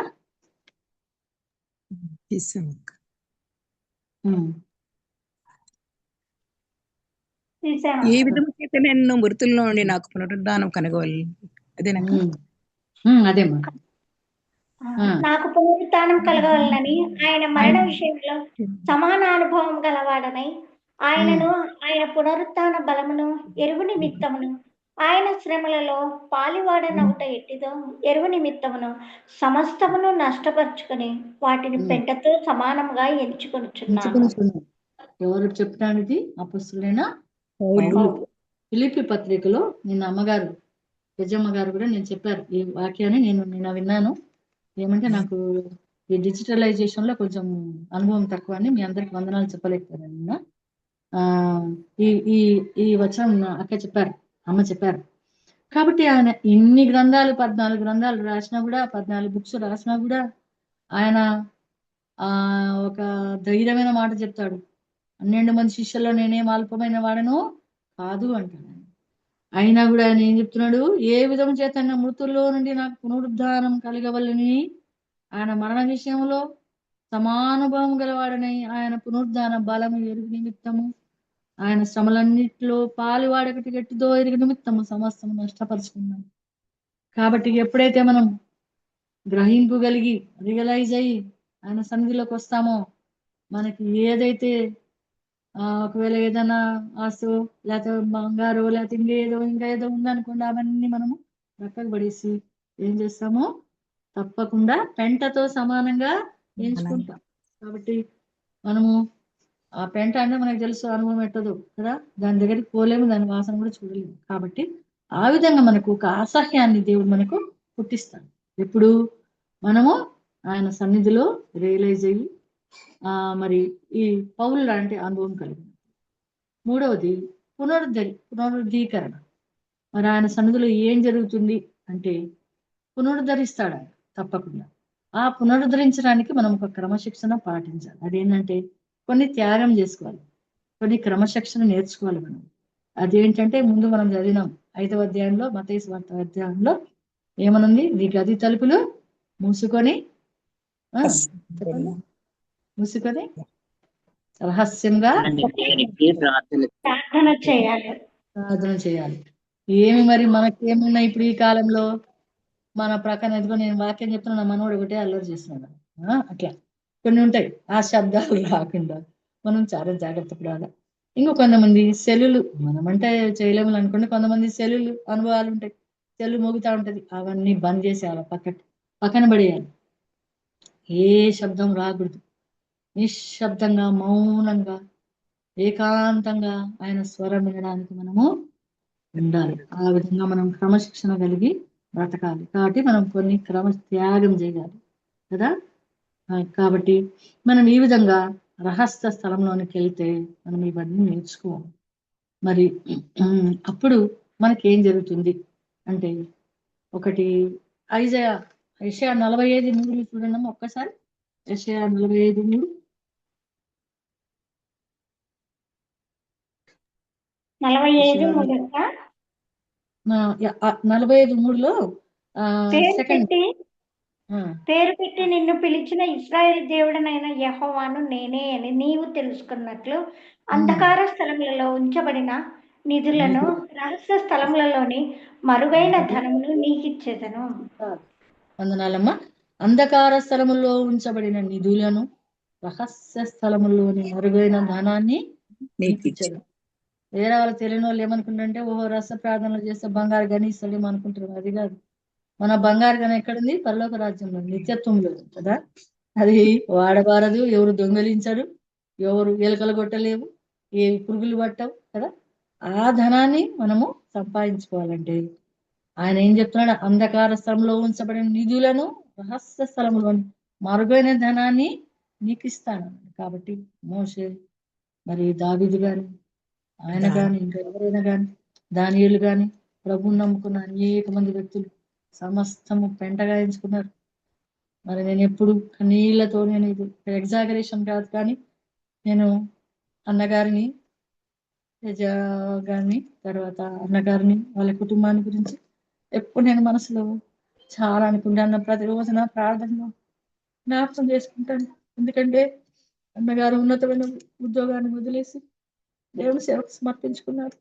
ఆ కుటుంబం అంతా కూడా దేవుని సముఖంలో ఉండింది. మొన్న పాప కన్నా, ఆ పాపని కన్నా అంట, మా పేరైతే నాకు తెలియదు.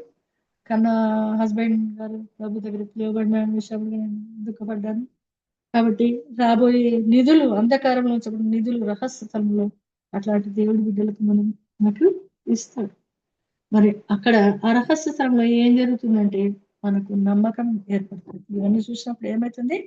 నమ్మకం కలుగుతుంది. ప్రభువు మీద, యేసయ్య నమ్మకం కలుగుతుంది. అప్పుడు నమ్మితే ఏమని వస్తుందని చెప్పండి. రాజాలు చనిపోయినప్పుడు వాళ్ళకి అంటారు, నమ్మితే నా మహిమను చూచేది. కాబట్టి విశ్వాసం కూడా పెరిగిపోతుంది. కాబట్టి దేవుని పైన ఆధారపడితే ఏమేమి జరుగుతుంది? ఇక్కడ ఈ రహస్య ప్రార్థనలు అంటే మనకు ఆ విశ్వాసం ఎప్పుడైతే పెరుగుతుందో మనలో ఉన్న టాలెంట్స్, లేకపోతే మనలో ఉన్న వరాలు దేవుడు ఎక్కువ చేస్తాడు. అదేంటంటే బందీలను విడిపించే విశ్వాసం వస్తుంది, మనకు రోగులను స్వస్థపరిచే విశ్వాసం వస్తుంది. తర్వాత దేవుని పైన ప్రేమ, నమ్మకం స్థిరపరచబడతాడు. పర్వతాలను పెకలించే విశ్వాసం మనకిస్తాడు. అసాధ్యమైన దానిని సాధ్యమైనట్టు చేస్తాడు. తాత్కాలికమైనవన్నీ మనము పడేసేటట్లుగా, నిరాకరించేటట్లుగా, విసర్జించేట్టుగా ఇస్తాడు. మరి కాబట్టి ఈ విధంగా మనము విశ్వాసాన్ని మార్చుకోవాలంటే ఈ రహస్య స్థలంలో దేవుడి నుంచి మనము పొందుకోవాలి. చివర ఒకటి చెప్పి నేను ముగిస్తాను. అదేంటంటే మనకు ప్రాడిగల్ సన్, తప్పిపోయిన కుమారుడి సాదృశ్యం తెలుసు. ఆయనకి 2 కుమారులు. ఒక కుమారుడు దేశాంతరం వెళ్ళిపోయినాడు, తప్పిపోయినాడు కదా. అవునా?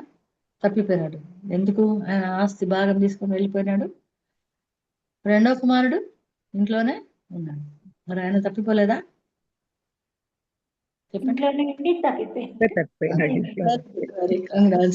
Class for you.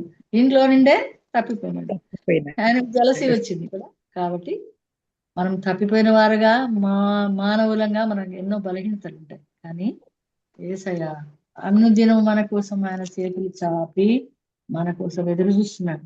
ఆ తండ్రి మరి ఆయన పోయిన దినం నుంచి ఆయన కన్నీళ్లు కారుస్తున్న కుమారుడు వెళ్ళిపోయినాడని దుఃఖంతో వేదనతో ప్రార్థన చేస్తుంటే అప్పుడు అతనికి బుద్ధి వచ్చింది కదా.